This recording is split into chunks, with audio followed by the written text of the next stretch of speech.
My name is Isobel. I'm the restaurant manager at the Bull and Bear. Bull and Bear is by Kerridge and it's part of the Stock Exchange Hotel, which is owned by GG Hospitality. My dad was a chef and my mum and dad had a restaurant when I was younger, so I've grown up around it. It's second nature to me. It was a great restaurant. My dad's worked in some amazing places. He's been a chef since he was 16 and his expectations and his standards were really high, and it was only a small 25 cover restaurant. The locals loved it. It was a small town in North Wales.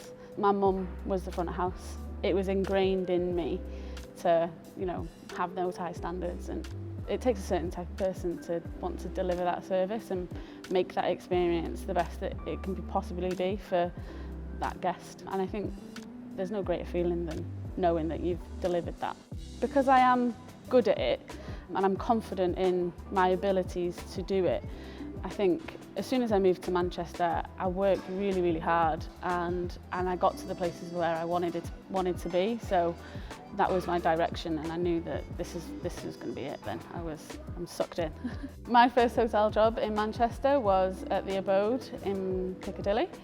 And I started there as just a runner. I didn't even speak to guests most of the time. I really pushed myself, and I eventually became, in my time there, I became the assistant restaurant manager. I then got approached to move to El Gato Negro, which is a high street restaurant. I thought, yeah, that's going to be a challenge. I've never worked in a high street restaurant. I don't know how they work. So as soon as I got there, I was completely thrown in the deep end because it is a different ball game. You are a lot more involved So in a hotel, you've got lots of different departments that look after different things, whereas in a high street restaurant, you look after everything. I enjoyed my time there and I learned a lot there, but the appeal to move here was not only was Tom Kerridge brand and the name, but it was moving back into hotels and getting back into that guest experience. What is it about the hotel sector that appeals most to me? It's a completely different ballgame to working in a high street restaurant, because you're there for that whole guest journey.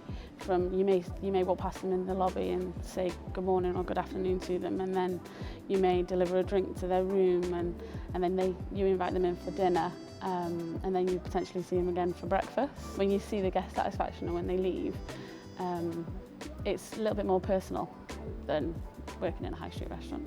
Does working in a hotel make me a better or worse customer? Personally, I think it makes me a worse customer, not for the fact that I would complain or anything like that, but I spot things and I see if mistakes happen that shouldn't really have happened. What's working in hospitality taught me about myself? It's taught me that I am a lot stronger than I thought I was. Yes, I do think you have to be strong for a long-term career in hospitality, because if you don't have that strength and that thick skin, then it will just wear you down, and you just won't enjoy it. You need to be resilient. You need to have patience, not only with other team members but with guests as well. You need to be open to understanding other people, because people are completely different. You've got to work hard, offer to do the extra shifts, and you stay later and you arrive earlier, and you just be a team player. Even though you don't have that seniority or you have that sort of responsibility, you can still take control of a situation, and I think that really shows in managers will pick that up and they'll see that in you. Leadership is something that comes naturally to me. I've always taken control and stepped up and made things happen, so I think it does come naturally to me, yeah. Why is hospitality such a tough industry to work in? I think it's probably a mixture of the long hours. You often miss personal events. You're always working on the weekends, in the evenings. It's difficult to socialise or build relationships with people.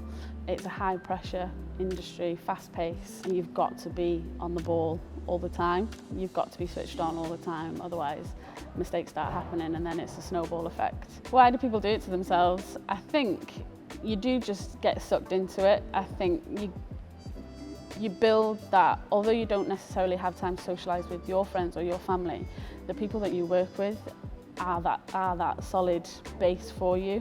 Everyone's going through the same thing in this building, and even though you've just worked 14 hours, you will still go out for a beer, even though you're back in the morning. Why does the industry have a problem with mental health? I think because You do have to work so hard to get to potentially your goals or where you want to be. It can sometimes grind you down and it's really difficult to pick yourself back up. Sometimes can be perceived as being weak if you're struggling with something, or if you get upset, or if you are having a bad day. You just need to go and take a deep breath. You may even do it on the floor, but you check yourself and you snap out of it, because otherwise, it's, like I said, it's going to be a snowball effect and it's just going to get worse. I think more is being done about addressing the issues, especially within this company. We've got the HR department is really focused on well-being, and my management style as well is, you know, I always make sure that I'm checking in on the staff, or I won't necessarily ask them to stay later if they've had a really long day or if it's been busy. And I think you always need to check in on people. You know it's been a really difficult shift, so you need to give that appreciation and show that appreciation to the staff, because a thank you goes a long way.